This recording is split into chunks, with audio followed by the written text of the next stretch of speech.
Bella has been working on Doggy Zen, which is how we teach a leave it cue in dogs.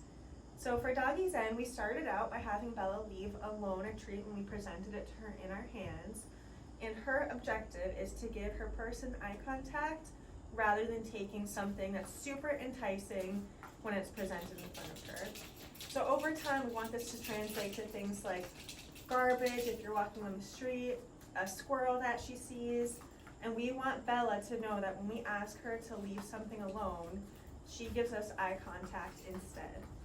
So right now, Bella's practicing with food or a toy dropped on the floor. So to practice this, I'm not gonna say anything verbally. I'm gonna use body language only with Bella. I'm gonna drop this on the floor. If she tries to go for it, I'm gonna use a get between, which is putting my body between Bella and the bait. So let's try. She started to move towards it, so I use a get between. Yes! And as soon as I get eye contact from Bella, I'm marking her with a verbal yes and feeding her a treat up against my body. So as I feed a treat here, I can retrieve this object that I asked her not to take. Good girl.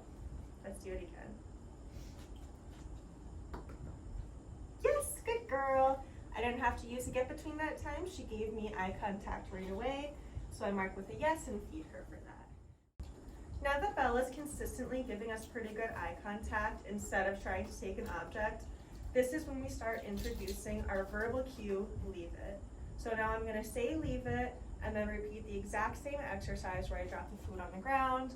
If she gives me eye contact, I mark with a yes and reward her. If she tries to steal the food, I'm gonna use a get between. All right, Bella, leave it.